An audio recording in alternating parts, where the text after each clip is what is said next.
Everybody, it's Sandra D, founder of Charismatic Cowgirl, and I am here. I see faces. Oh my gosh, thank y'all so much for being here. This is my opportunity to introduce you to somebody who has a story that you just might identify with. So I am going to be launching into a weekly kind of show, and it may not always be on Fridays, but this one happens to be on a Friday.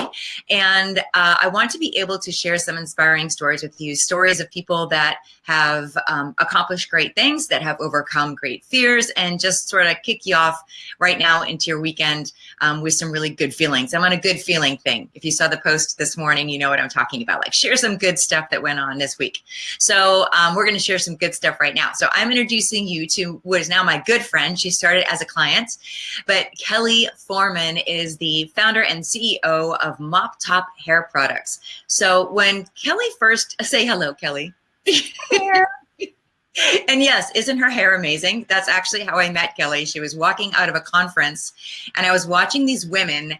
She was in front of me, and of course I'm looking at her hair because it's extraordinary. And there are women walking up to her repeatedly saying, "Can I touch your hair?" And I thought, what an invasive thing, this poor woman, right? And I think that's how I started my conversation with you, Kelly. I was like, doesn't that bother you? And she said, no, that's what I do. That's what my company does. So Kelly, do you want to just first of all share a little bit about how you developed the company, and then we'll talk about the level of fear that you had around stepping out? I think possibly, you guys, Kelly was the only one that was equal to, maybe even a little bit more fearful than I was about being yourself and speaking in front of people.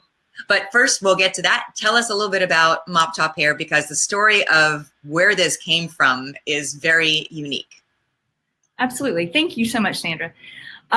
Basically, kind of one of the lines when people ask me, what do you do? And I was like, well, Mop Top Junk-Free Hair Care is my company. And I believe a good hair day can change the world. Yeah. And it's true, because I believe people make choices in life based on how they feel about themselves.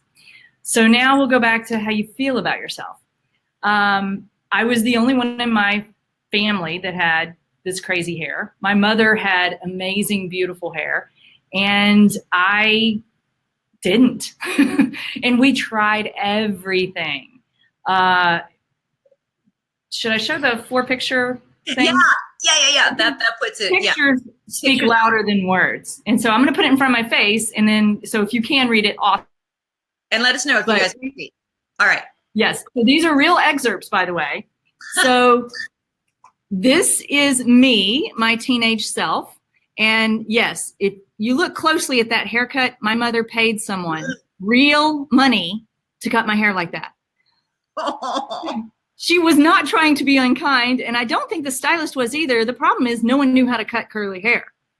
And then these are excerpts from my 7th grade yearbook, and it says things like, "Hey, Pood, you're a real dog. Poodle, Willow, Brillo pad, Cottonhead." This gentleman is bald now.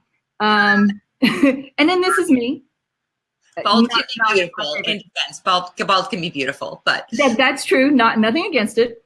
Now, down below, see, she was inspired to start this company, and we'll get to this, by one of her daughters looking like, I think you said, looking like Art Garfunkel at some point with super frizzy curly hair. So is this a picture representative of that? It is. This is no products, and this is products. So she was about 3 years old in this picture. The interesting thing is that as a mom, I thought, fine, I'll just deal with it. And then I had my second child. My first child, her hair was wavy. My second child, when she was up until about 2 years old, she had this straight baby fine hair. And I was like, oh, straight hair, we can do it. And then she turned into, she had this teeny weeny little afro, and she looked like Art Garfunkel. And I was devastated because, of course, all of this was flashing in my head. And I thought, okay, enough. We have really got to figure this out. But she really did sustain quite a bit of bullying, right? In fact, Mop Top, Fuzzy Duck, Brillo, the other ones you mentioned, those were actually thrown at you, not always in a funny way. No, not at all. So if anybody's been bullied, we know, or if you have kids that have been bullied, it's absolutely devastating. We've got kids that are committing suicide and attempting suicide, actually succeeding at very high rates because of this. So you actually, I just want to make sure we have enough time for everything.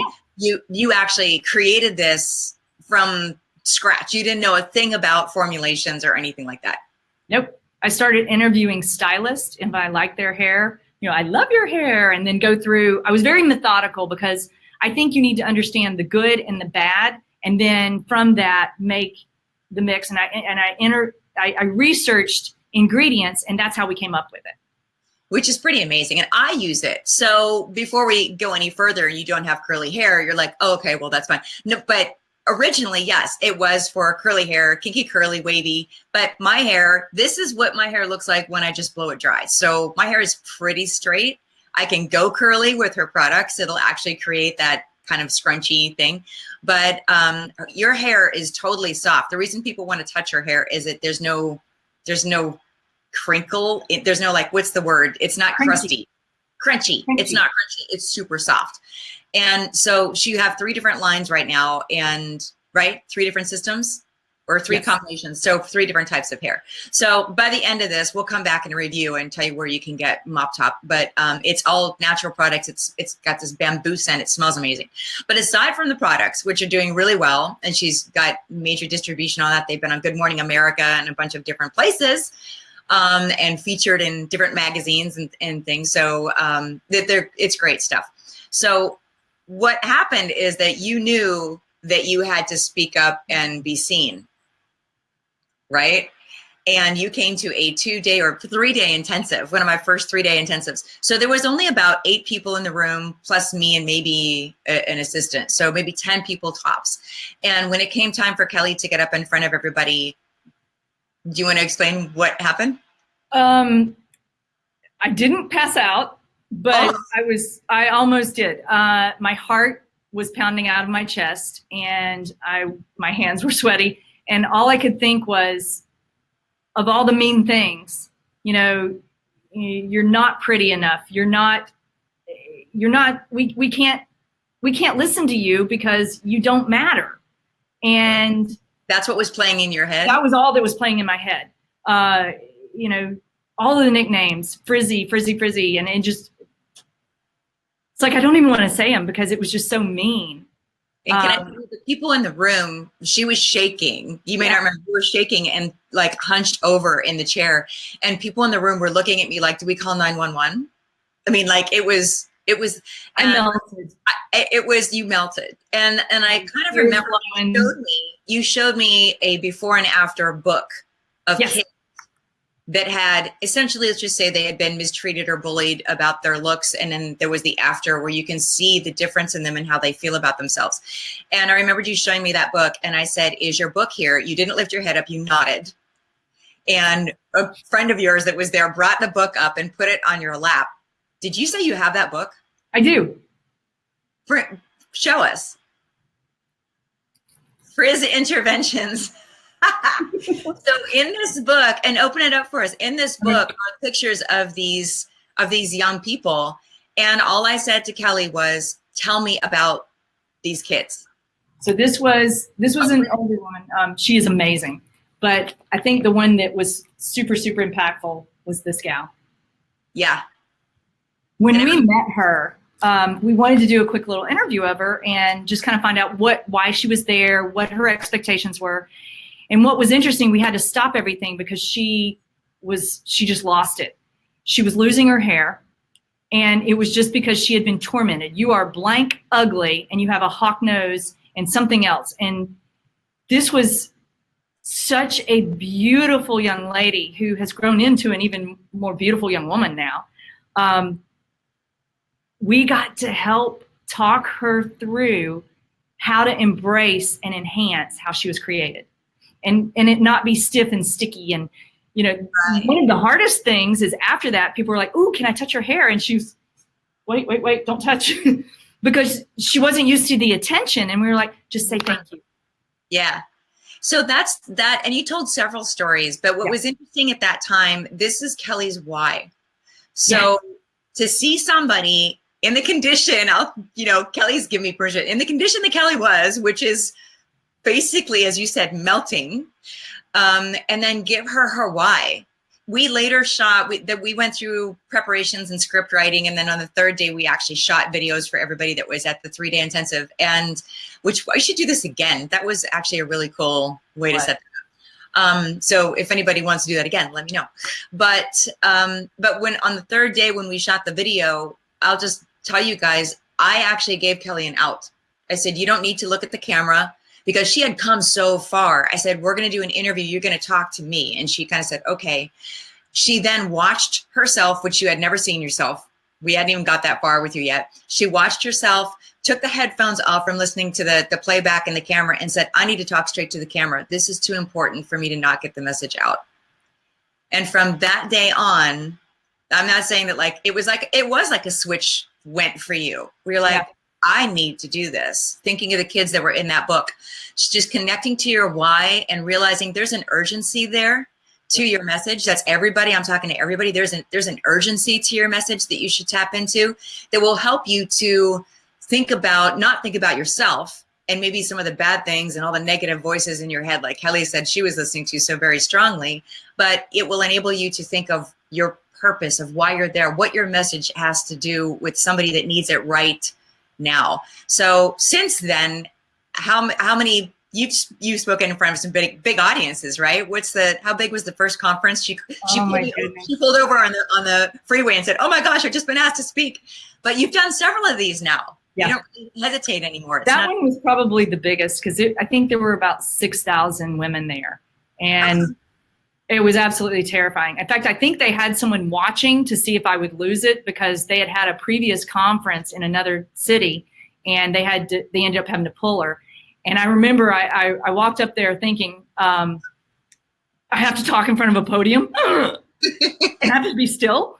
And then I looked down, and then there was a camera that was me looking at me, and I thought, oh, I'm ignoring you. And it went great, but wow. And I always say, if there's a podium and you can avoid it, here's a quick tip for today. Podiums are poisonous. So if you are allowed to avoid the podium, definitely do. Because for Kelly, standing still behind a podium would be harder than just walking out and connecting heart to heart with people. So you do what makes you feel best, but generally speaking, podiums are not so great. So that I've got to watch the time, and but I just have to say that transformation was so huge. And now if I say, let's do a quick interview, there's no hesitation other than I got to put some makeup on. Hang on, right? That was about the only thing. And I know that I've seen you run off and do quick videos to send off to Good Morning America so that they could see how you demo your products, and you don't even think about it anymore. It's not even an issue. Nope. And you know what, Sandy? I can't thank you enough, because there are so many people that are in situations, whether it's on the playground or behind closed doors being bullied. I have to do everything I can to help. And there's no way I could have done this if you hadn't helped me. Thank you. We thank you for affecting the people's lives that you are, by not just creating good hair, but actually just the whole feeling and the whole sense behind your brand. I really love it. So that said, before we hop off, where do they get, and hold up the bottle so we can see what the actual products look like. I know you got some right in front of you. I do. Okay. Where do I find Mop Top other than moptop.com, right? Moptophair.com. Moptophair.com. So we're also available if you're in the Texas area, HEB Central Market, and then Whole Foods, of course, Whole Foods. Yeah. And we're in 6 regions of Whole Foods. So we're growing. And you have and then Amazon. So Mop Top, and then Fuzzy Duck is the kids line. Yes. So, and they all smell great, and it's natural products. There's no bad stuff in it, no phosphates, none of that garbage that changes your hair color or damages your innards or any of that kind of stuff. So it's all really good stuff. Anyway, thank you, Kelly, so much for being here. Thank you guys for hanging out. If you have questions or anything, if you're watching this afterwards, because I know I sent out a notice via email kind of late, and you have questions, I've already said to Kelly, come back and check in case anybody has questions about hair, about speaking and being terrified, or anything at all. Just go ahead and leave us some comments, and we'll be checking back and answering any questions. So thank you guys so much. All right. See y'all later. Have a good Friday. A good Friday, actually. That's right.